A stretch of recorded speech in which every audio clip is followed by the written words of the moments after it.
ब्रह्मपुर सरकारी उच्च विद्यालय मेडिकल कैंपस तीन जन छात्र अमेरिका जिबे।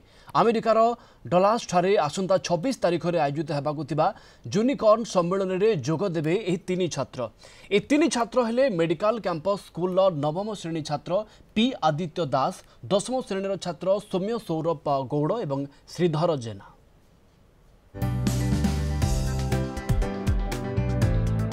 अमेरिकार यूनिकॉर्न सम्मेलन में प्रदर्शित हेबा ब्रह्मपुर तीन छात्रों प्रकल्प।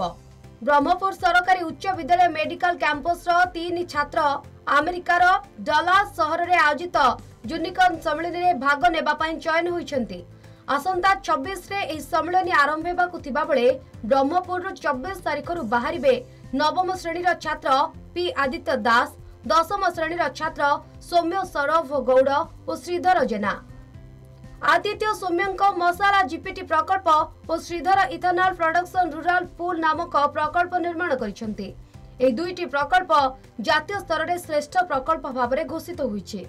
आमे यूएस जीवाई चेष्टा करूँ। यूनिकॉर्न प्रोग्राम माध्यम आम young tinker academy, self ISF international startup foundation एमाने आम प्रोजेक्ट को आम सिलेक्शन करी आमको यूएस जीवाई प्रस्तुत कराउछन। आम आशा रखीचु जे प्रोटोटाइपिंग एपटू आमको जो आईएसएफ यंग टिंकर सेल्फ आमको ये प्लेटफॉर्म दोचे जे किमती गोटे सान पिला माने आमर ए बयस रो जने जने एंटरप्रेन्योर हो पारिबो। तो से मशीनटार आमे से आस करूँ जे 5 लाख रुपीज से आम प्रोटोटाइपिंग करी फर्स्ट आम B2B पार्टनरशिप करूँ जमती कि आम फुड ब्रांड सांगे धीरे धीरे आम घर को पहुँचू पूरा होल मार्केट कवर करने आम आशा अच्छे। मोर प्रोजेक्ट ना है मसाला जीपीटी आम यंग टेंकर फाउंडेशन तरफ जाऊँ।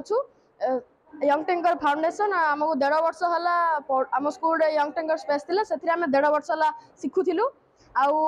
वर्तमान यंग टेंकर फाउंडेशन सहायतार आम आम मसाला जीपीटी प्रोजेक्ट को धरिक अमेरिका जाऊँ। सरकारी उच्च विद्यालय मेडिकल कैंपस रे 2023 मसीह यंग टिंगर स्पेस स्थापित होइथिला। 20 जन छात्र प्रतिदिन ऑनलाइन रे आर्टिफिशियल इंटेलिजेंस व्यवहार करी तालीम नेउथिले। तालीम नेबा परे 3 छात्रों द्वारा निर्मित 2टी प्रकल्प सारा राज्य रे उच्च प्रशंसित हेबा परे अमेरिका रे एहा प्रदर्शित हेबाकु जाउछि। किछि मास होला एही 3 जन छात्र निजर प्रकल्प को नै काम करुथिले। नूतन ज्ञान कौशल रे निर्मित होइथिबा प्रकल्प को अमेरिकार सम्मेलन रे निश्चित भाव में समस्ते प्रशंसा करिवे बोली आशा रखिछन्ति अभिभावक और स्कूल शिक्षयित्री। ब्रह्मपुर मानस विषयको रिपोर्ट, कलिंग टीवी।